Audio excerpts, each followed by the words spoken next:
Apollo, in Greco-Roman mythology, a deity of manifold function and meaning, one of the most widely revered and influential of all the ancient Greek and Roman gods. Though his original nature is obscure from the time of Homer onward, he was the god of divine distance, who sent or threatened from afar, the god who made men aware of their own guilt and purified them of it, who presided over religious law and the constitutions of cities, and who communicated with mortals through prophets and oracles his knowledge of the future and the will of his father Zeus. Even the gods feared him, and only his father and his mother, Leto, could easily endure his presence. He was also a god of crops and herds, primarily as a divine bulwark against wild animals and disease. As his Greek epithet Alexikakos indicates, his forename, Phoebus, means bright or pure, and the view became current that he was connected with the sun.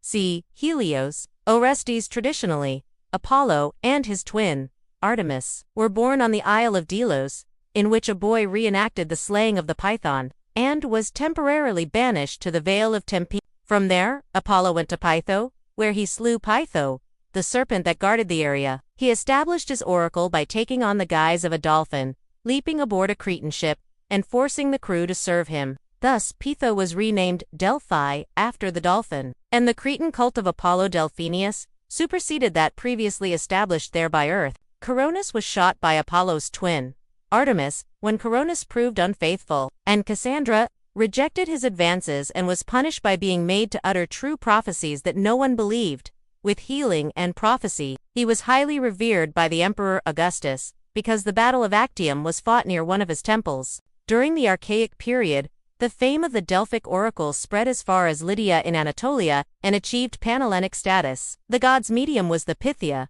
a local woman over 50 years old who, under his inspiration, delivered oracles in the main temple of Apollo. The oracles were subsequently interpreted and versified by priests. Other oracles of Apollo existed on the Greek mainland, on Delos, and in Anatolia, but none rivaled Delphi in importance. Orestesaurus being purified by Apollo after his acquittal by the court of the area. Detail of a 5th century BCE Greek vase in the Louvre. Among Apollo's other Greek epithets was Namios, and he is said to have served King Amytas of Phere in the lowly capacities of groom and herdsman, as penance for slaying Zeus's. The Cyclopes. He was also called Lycaeus, presumably because he protected the flocks from wolves, because herdsmen and shepherds beguiled the hours with music. Scholars have argued that this was Apollo's original role. In art, Apollo was represented as a beardless youth, either naked or robed. Distance, death, terror, and awe were summed up in his symbolic back. A gentler side of his nature,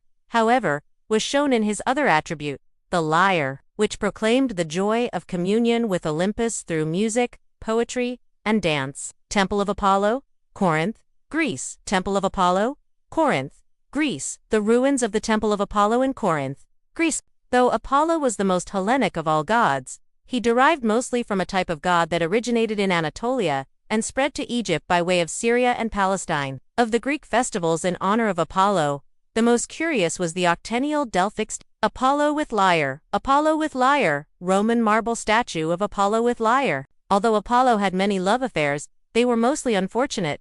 Daphne, in her efforts to escape him, was changed into a laurel, his sacred shrub. Parthenon frieze with Poseidon, Apollo, and Artemis. Poseidon, Apollo, and Artemis, marble relief. Portion of the east section of the Parthenon frieze, in the Acropolis Museum, Athens. In Italy, Apollo was introduced at an early date and was primarily concerned, as in Greece,